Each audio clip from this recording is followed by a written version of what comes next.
What's up, dancers? Trinity here, and I am back with another video. Listen, we're gonna hop right into it because this is something that needs to be talked about. And although I have been screaming it from the rooftops for a few years now, I feel like today is a really ripe day to get this concept into dancers, pre-professional and early career alike. So if you're interested, stay tuned. A lot of these things just are not being taught anymore. And you know, certain things just kind of faded out with the likes of the dance generations before us. But today I'm going to give you a little bit that we all need to know. So buckle in. Here are some major contaminants to your dance career. One of the first things that can be a huge contaminant, or that will inevitably become a huge contaminant to your professional dance career, whether you're in college or any other pre-professional training program right now. I'm telling you these things because you need to begin putting these things into practice. But in this case, making sure you steer clear away from these things. First is self-gratification. As a dancer, right, although nobody can use your body for you, nobody can work your body, right? And I always say this, we have a very vulnerable and visceral and a very aesthetically pleasing craft. So it can be very unforgiving at times. And by that I mean the step is the step, the movement is the movement, the choreography is the choreography. But you cannot make things all about you. Once we get into a headspace of it's all about me, I'm the best in the room, it's all about my step, my section, my role, you begin to put yourself on an island of one, and you cannot do that when you are an artist. Whether you are in a company or you're freelancing, and let's say you get into something, you get a project and they singularly bring you on, you're always going to be working with people as a dance artist, whether it's your fellow dancers, stagehands, choreographers, producers, directors, any other guest artists. You're never going to be just solely working by yourself. So you cannot adopt this "it's all about me" mindset. Dance is a very giving art form. It's an art form that enables us to kind of strip ourselves down so that we can take on the work to then present it to others. But before we do that, we have to, become the work ourselves. We have to do the work with it, processing and everything like that. So, as much as you can try, as much as you can put into practice, do not become a dancer who is all about self-gratification and me, okay?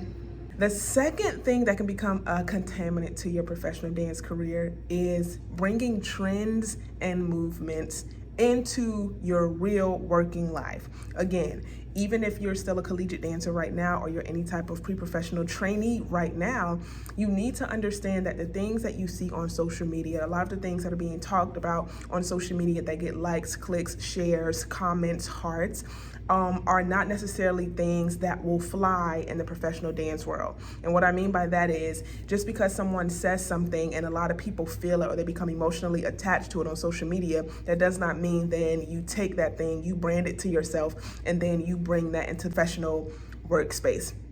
Okay, so one of the examples I'll give is just a personal one. I remember at the height of 2020, the BLM movement was happening, and it was just really weird. I could tell I was the only Black woman in my company at the time, and I could tell that everyone around me was just kind of feeling like on edge a bit, and they didn't want to say the wrong thing. They didn't know what to say, and at the worst of it, it kind of caused the people who were over me, like in the leadership positions, to, just kind of not have a voice when it came to me. So I have many examples, but one of the ones I would use is that one day I came to my director and I said, hey, for this particular show we were doing, I said, do you want me to wear flesh tone tights or pink tights for this ballet?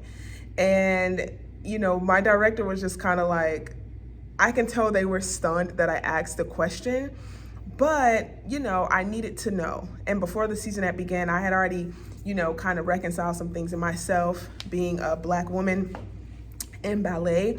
And, if you've been following me for any amount of time, you could probably guess what my consensus was within myself. But when I asked the question, they were just kind of like, yeah, you can wear the flesh tone tights. I was like, okay. So bringing trends and movements into the space would have looked like me just being like, oh, I'm gonna wear my brown tights, I'm gonna wear my hair this way because Black Lives Matter and bliggity bliggity black and XYZ, right? Now, this is just one example, but what you have to understand is the things that you see on social media is just for social media. And what people are not telling you is that when you actually get into professional spaces, nobody cares about that stuff. And it's not that they don't care about humanity, it's just that this has nothing to do with the craft, this has nothing to do with the work. So when we make it about those things, yeah, it can become a contaminant. And this is something that's even worse. It can cause you as the artist to be looked at as hard to work with, difficult to work with, and sometimes people may never even say anything. They just may never cast you, you just may lose your job, you'll have a hard time getting recommendations and things of that nature, and you'll be walking around like, oh, what's the matter? I'm a really good dancer. That's not all it takes. And let me just say this, it is okay to have your own personal beliefs, ideals, things that you live by without bringing them into the workspace and kind of sculpting them into a new standard, okay?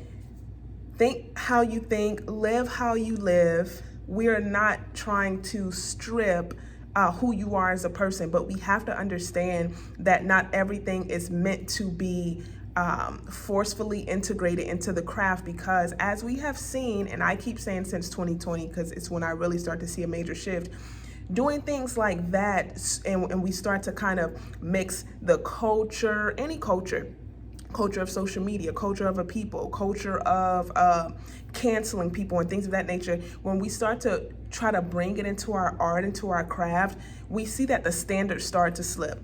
And we do it so much, we look up one day and we're like, okay, well, how are guys now able to get female principal roles? Okay, things like that. The next thing that can be a huge contaminant to your professional dance career, and listen, I harp on this one all the time. If you follow me over on my Instagram at TheDanceCareerCoach, you already know I am steadily talking about the need and this almost salivating desire for professionalism to return back to the craft of dance, even the later training of dance going into your career. Unprofessionalism will cap you off at the knees quicker than you can blink. You've got to be professional. That can entail a lot of things, but some of the things are time, your timing, your presentation, your representation, your knowledge and application of that knowledge. Okay, so it's not enough just to be like, oh, I love dance, yeah, and I'm just gonna dance, and in between, you know, me dancing and me being on stage, I'm just gonna kind of show up as whoever I feel like. You know, I'm gonna wear my hair like this because I feel like it. I'm gonna say this because I feel like it. No, and I know people don't talk about this, and we live in a world, in a society today where it's like a do as thou wilt mentality, but what we have to understand is that structure is good for us, and specifically when we're talking about our craft, going into our profession, structure is good to maintain the integrity, the regality, the beauty, and also the substance and standard of the work, because if we tear those walls down, we have nothing, and then what is dance? And we cannot let that happen. Your girl cannot be a part of letting that happen. All right, dancers, if you learned anything from this video, give it a thumbs up, comment, subscribe, share this video, send the link out to about 7 dancers you know really need it. Whether you're a dancer, student, teacher, does not matter. Make sure you get the word out, and connect with me at The Dance Career Coach over on Instagram. I am on a mission to help build more visible, valuable dance artists who have a career steeped in longevity. And if you want to learn more about my mission and my vision, you can also head over to my Dance Career Coaching website, add your name also to my email list so you can get the Dance Career Coach newsletter, exclusive updates when I come out with brand new dancer content and dance career resources and things of that nature, guys. Until next time, you know I love being in this space with you, and until we meet again, happy dancing.